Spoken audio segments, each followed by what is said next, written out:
उद्याचा महाराष्ट्र परिवर्तनाचा वाटसरू न्यूजमध्ये आपलं स्वागत.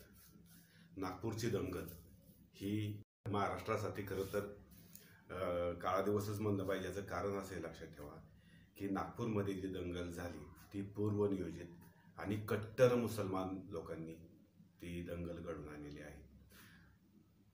जिथं जिथं मशिदी आहेत लक्षात ठेवा तिथं तिथं दंगलीचं प्रमाण जास्त आहे. दंगल घडविण्यामध्ये लाठ्या काठ्या कुऱ्हाडी कोयते हे वापरून किंवा ते पेट्रोलचे बाटल्यांचे बॉम्ब वापरून जर कोणी दंगल करत असेल तर तो केवळ मुस्लिम समाज आहे. मुस्लिम समाज हा वायलंट किलर आहे.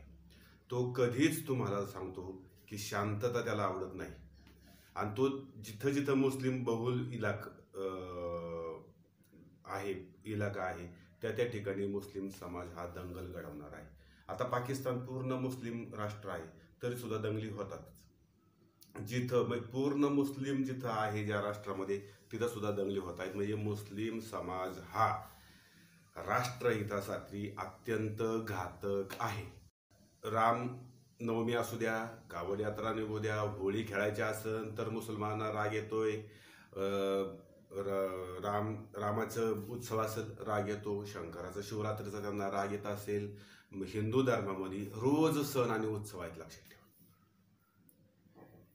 आणि हिंदू संस्कृतीच तशी आहे आणि त्याच्यामध्ये ह्या मुसलमानांना राग येत असतो गणपती उत्सवाला तर ही काहीतरी कुठाने करतात.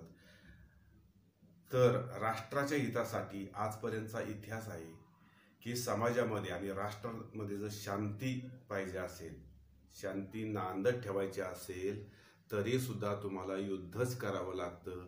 हा त्रिकाल बाधित नियम आहे. आणि आता तुम्हाला खोटं वाटत असेल तुम्हाला एवढंच सांगतो की मुस्लिम समाजाने हिंदूंच्या विरोधामध्ये युद्ध पुकारलेलं आहे. हिंदू त्याचा प्रतिकार करू शकत नाही. हिंदूंचा भरोसा हा पोलीस प्रशासन, कायदा सुव्यवस्था याच्यावरती आहे. हे सगळीकडे आतापर्यंत दिसून आलेलं आहे. आणि विशेष म्हणजे लक्षात ठेवा की हिंदूंच्याच म्हणजे आपण ज्याला भाऊबंदकी म्हणतो ना तिथं तोडातोडी करणे. आता हे संतोष देशमुख हत्या प्रकरण हे हिंदूंनीच केलेलं आहे ना. हिंदू स्वतःच्या कुळासाठी मुळासाठी अत्यंत घातक आहे लक्षात ठेवा.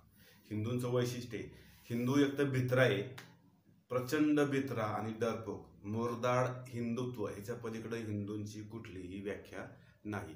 हिंदूंनी आतापर्यंत मार खाल्ला, आताही हिंदू मार खातात आणि पुढेही मार खात राहणार आहेत.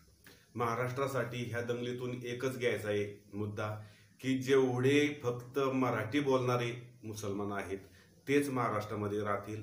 हिंदी बोलणारा एकही मुसलमान महाराष्ट्रामध्ये ठेवू नये. कारण का माहिती आहे का की महाराष्ट्राची संस्कृती ही वेगळी आहे लक्षात ठेवा. आणि इथे जो मुसलमान जन्माला आला महाराष्ट्रामध्ये तो इतर मुसलमानांच्या तुलनेमध्ये कमी व्हायलन्स त्याच्यामध्ये आहे. हेही तितकंच खरं आहे. चांगले उदाहरण सिकंदर शेख एक पैलवान आहे, चांगला आहे. असलम काजी खूप चांगला होता. तो मुन्ना भाई अप्पालाल शेख वगैरे किंवा हसन मुश्रीफ सुद्धा चांगला आहे. म्हणजे मला काय माहिती आहे की मराठी बोलणारे मुसलमान हे फक्त महाराष्ट्रामध्ये पाहिजेत. प्रत्येक राज्यामध्ये दक्षिण भारतातल्या ज्या ज्या राज्याची जी भाषा असेल तो बोलणारा मुसलमान तिथला आहे त्याला तिथंच ठेवायचा. उरलेले सगळे मुसलमान जिथून कुठून आले त्यांना हाकलून देणं हे अत्यंत गरजेचं आहे. मुसलमानांनी सुद्धा हे हिंदू राष्ट्र पहिले लक्षात ठेवा. ज्यावेळेस भारताची फाळणी झाली त्यावेळेस हिंदू आणि मुसलमान याच्यावरच आधारित झालेले आहे. मात्र इथं जे मुसलमान राहिले त्यांनी हिंदूंना कुठलाही त्रास देऊ नये आणि हिंदूंनी सुद्धा आता खरं तर सज्ज राहायला पाहिजे. पण तो हिंदू राहणार नाहीये. हिंदूंमध्ये तेवढी क्षमता नाहीये. हेही तितकंच आता हे कालच्या सुद्धा याच्यावरून दिसून आलं. नाहीतर मुसलमान एवढ्या दंगली व्हायला पाहिजे होत्या.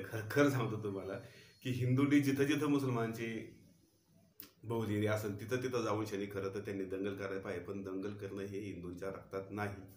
याच्यातून एकच धडा आहे की मुसलमानांना धडा शिकवणे. जय श्रीराम.